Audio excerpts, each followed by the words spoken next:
नमस्कार दोस्तों, स्वागत है आपका मार्कंडेय पुराण में।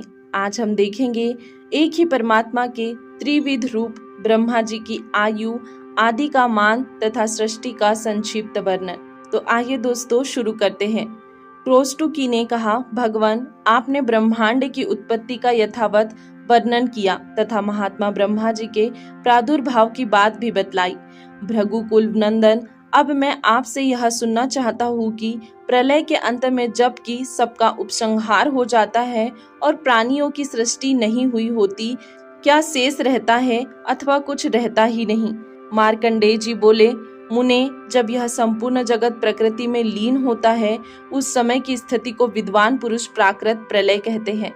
जब अव्यक्त प्रकृति अपने स्वरूप में स्थित होती है तथा महातत्वादी संपूर्ण विकारों का उपसंहार हो जाता है, उस समय प्रकृति और पुरुष समान धर्म होकर रहते हैं।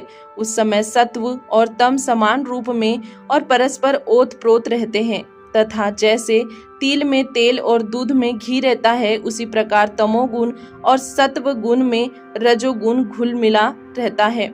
जब परमेश्वर की योग दृष्टि से प्रकृति में क्षोभ होता है, तब महान अंड के भीतर से ब्रह्मा जी प्रकट होते हैं। यह बात तुम्हें बतलाई जा चुकी है।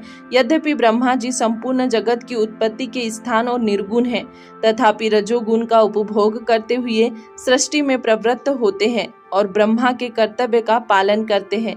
फिर परमेश्वर सत्व गुण के उत्कर्ष से युक्त हो श्री विष्णु का स्वरूप धारण कर धर्म पूर्वक प्रजा का पालन करते हैं। फिर तमोगुण की अधिकता से युक्त हो रुद्र रूप धारण करके संपूर्ण जगत का संहार करते और निश्चिंत सोते हैं। इस प्रकार सृष्टि, पालन और संहार, इन तीनों कालों में तीन गुणों से युक्त होकर भी वे परमेश्वर वास्तव में निर्गुण ही हैं। जैसे खेतीहर पहले बीज को बोता, फिर पौधे की रक्षा करता और अंत में खेती पक जाने पर उसे काटता है तथा इन कार्यों के अनुसार बोने वाला, रक्षा करने वाला और काटने वाला ये तीन नाम धारण करता है, उसी प्रकार एक ही परमेश्वर भिन्न भिन्न कार्यों के अनुसार ब्रह्मा, विष्णु तथा रुद्र नाम धारण करते हैं। ब्रह्मा होकर संसार की सृष्टि करते और रुद्र होकर उसका संहार करते तथा विष्णु रूप में इन दोनों कार्यों से उदासीन रहकर सबका पालन करते हैं। इस तरह स्वयंभू परमात्मा की तीन अवस्थाएं होती है। रजोगुण प्रधान ब्रह्मा, तमोगुण प्रधान रुद्र और सत्व प्रधान विश्व पालक विष्णु है। ये ही तीन देवता है और ये ही तीन गुण हैं। ये परस्पर एक दूसरे के आश्रित होकर एक दूसरे से मिले रहते हैं। इनमें एक क्षण का भी वियोग नहीं होता। ये एक दूसरे का कभी त्याग नहीं करते। इस प्रकार जगत के आदि कारण देवाधिदेव चतुर्मुख ब्रह्मा जी रजोगुण का आश्रय लेकर सृष्टि के कार्य में संलग्न रहते हैं। उनकी आयु अपने ही मान से 100 वर्षों की होती है। उसका परिमाण बतलाता हूँ, सुनो। 15 निमिषों की एक काष्ठा होती है, 3 काष्ठाओं की एक कला, 3 कलाओं का एक मुहूर्त तथा 30 मुहूर्तों का एक दिन रात होती है। वह मनुष्यों के दिन रात का मान है। 30 दिन रात व्यतीत होने पर 2 पक्ष अथवा 1 मास पूर्ण होता है। अतः मासों का एक अयन और 2 अयनों का 1 वर्ष होता है। 2 अयनों का नाम क्रमशः दक्षिणायन और उत्तरायण है। इस प्रकार मनुष्यों का 1 वर्ष देवताओं का 1 दिन रात है। उसमें दिन तो उत्तरायण और रात दक्षिणायन है। देवताओं के 12,000 वर्षों की एक चतुर्युगी होती है, जिसे सतयुग, त्रेता आदि कहते हैं। अब इनका विभाग सुनो। 4,000 दिव्य वर्षों का सतयुग होता है, 400 दिव्य वर्षों की उनकी संध्या और उतने ही वर्षों का संध्यांश होता है। 3,000 दिव्य वर्षों का त्रेता युग है, उसकी संध्या और संध्यांश का समय 300 दिव्य वर्षों का है। 2,000 दिव्य वर्षों का द्वापर युग होता है और 200 दिव्य वर्ष उनकी संध्या तथा संध्यांश के होते हैं। द्विजश्रेष्ठ 1,000 दिव्य वर्ष का कलयुग होता है तथा 100 दिव्य वर्ष उनकी संध्या एवं संध्यांश के बताए गए हैं। इस प्रकार विद्वानों ने 12,000 दिव्य वर्षों की एक चतुर्युगी बताई है। 1,000 चतुर्युगी बीतने पर ब्रह्मा का 1 दिन होता है। ब्रह्मन ब्रह्मा जी के 1 दिन में बारी बारी से 14 मुनि होते हैं। देवता, सप्तर्षि, इंद्र, मनु और मनुपुत्र, ये सब लोग एक ही साथ उत्पन्न होते हैं और एक ही साथ इनका संहार भी होता है। इस प्रकार 71 चतुर्योगों से कुछ अधिक काल का एक मनवंतर होता है। अब मनुष्य वर्ष गणना के अनुसार मनवंतर का मान सुनो। पूरे 30 करोड़ 67 लाख और 20,000 वर्षों का एक मनवंतर माना गया है। देवताओं के वर्ष से एक मनवंतर में 8,52,000 वर्ष होते हैं। इस काल को 14 गुना करने पर ब्रह्मा का एक दिन होता है। इसके अंत में विद्वानों ने नैमित्तिक प्रलय का होना बतलाया है। उसमें भूरलोक, भूवरलोक और स्वर्गलोक जलकर नष्ट हो जाते हैं। महरलोक बच जाता है, किंतु नीचे के लोकों के जलने से वहां इतना ताप पहुंचता है कि उस लोक के निवासी जनलोक में चले जाते हैं। फिर तीनों लोक एक महासमुद्र में गर्भ में छिप जाते हैं। ब्रह्मा की रात आ जाती है, इसीलिए वे उसमें शयन करते हैं और ब्रह्मा के दिन के बाहर ही उनकी रात भी होती है। उनके बीतने पर फिर सृष्टि का क्रम चालू होता है। इस प्रकार क्रमशः ब्रह्मा का 1 वर्ष बीतता है और पूरे 100 वर्ष तक उनका जीवन रहता है। उनके 100 वर्ष को एक पर कहते हैं। उनमें से 50 वर्षों की परार्ध संख्या है। इस तरह ब्रह्मा का एक परार्ध बीत चुका है। उसके अंत में पद्म नाम से विख्यात महाकल्प हुआ था। ब्राह्मण अब उनका दूसरा परार्ध चल रहा है। इसमें यह वराह कल्प प्रथम कल्प है। क्रौष्टु की बोले, सृष्टि के आदिकर्ता तथा प्रजापतियों के स्वामी भगवान ब्रह्मा जी ने जिस प्रकार प्रजा को उत्पन्न किया, उसका मेरे लिए विस्तार पूर्वक वर्णन कीजिए। मार्कंडेय जी ने कहा, ब्राह्मण, पद्म कल्प के अंत में जो प्रलय हुआ था, उसके बाद रात्रि बीतने पर जब सत्व गुण के उत्कर्ष से युक्त श्री विष्णु स्वरूप ब्रह्मा जी सोकर उठे, उस समय उन्होंने संसार को शून्य देखा। जगत की उत्पत्ति और संहार करने वाले ब्रह्म स्वरूप भगवान नारायण के विषय में विद्वान पुरुष यह श्लोक कहा करते हैं। आपो नारा इति प्रोक्ता आपो वे नरशुनवः तासु सेते सयचमास्य तेन नारायणः स्मृतः। जल नर से प्रकट हुआ है, इसीलिए वह नार कहलाता है। भगवान उसमें सोते हैं। भगवान का यह अयन है, इसीलिए वे नारायण कहे गए हैं। जागने के बाद उन्होंने पृथ्वी को जल के भीतर डूबी हुई जानकर उसे निकालने की इच्छा से वराह रूप धारण किया। उनका वह स्वरूप देवमय, यज्ञमय और दिव्य था।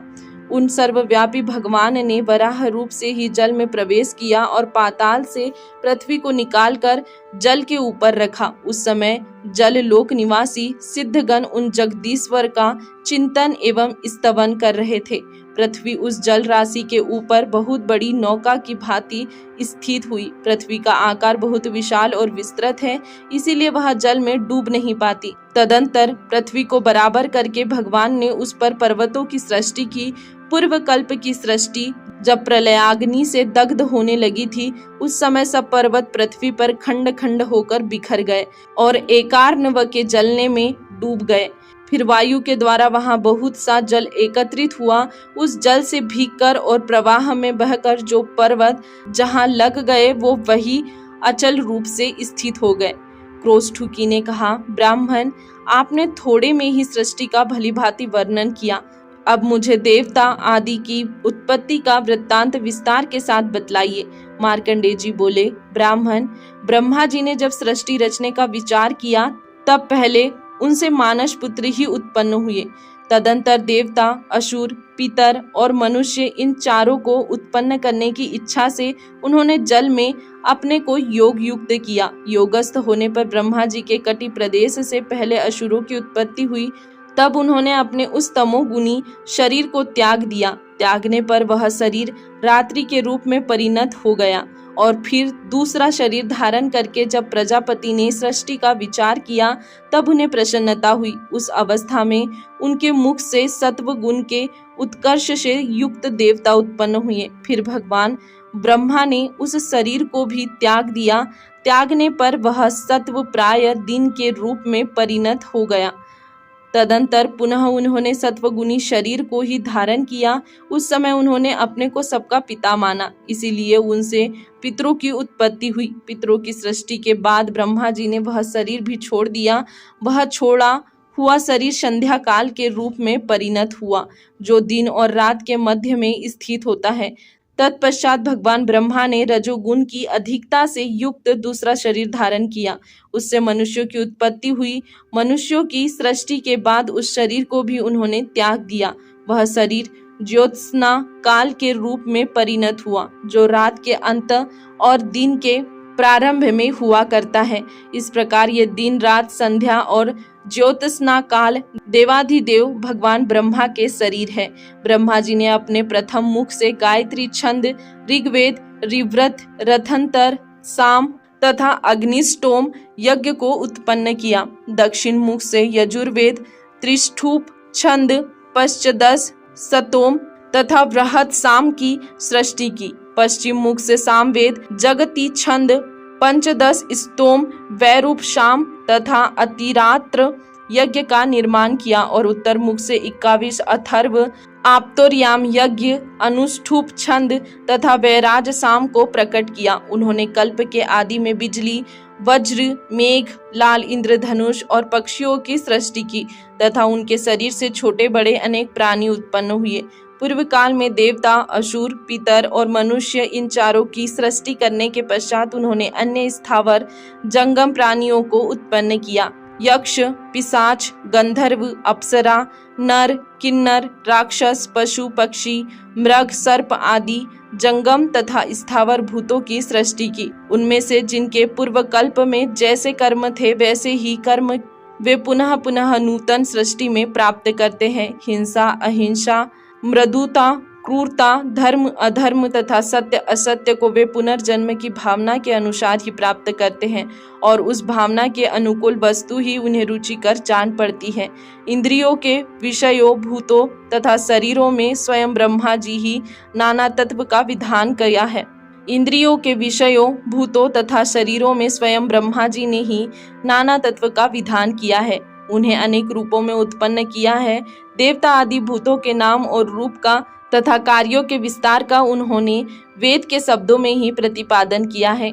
ऋषियों के नाम भी वेदों से ही निश्चित किए हैं। ब्रह्मा जी को रात्रि का अंत होने पर उन्होंने देवता आदि जिन जिन भूतों की सृष्टि की है उन सब के नाम, रूप और कर्तव्य का ज्ञान भी वे वेदों से ही प्रदान करते हैं। जिस ऋतु में जिस प्रकार के अनेकों चिन्ह देखे जाते हैं, युगादि में सृष्टि होने पर वे सभी वैसे ही दृष्टिगोचर होते हैं। रात्रि के अंत में जगे हुए अव्यक्त जन्मा ब्रह्मा की सृष्टि प्रत्येक कल्प में ऐसी ही होती है। दोस्तों, आज के लिए इतना ही। इसके आगे देखेंगे हम कल के वीडियो में। तब तक के लिए धन्यवाद।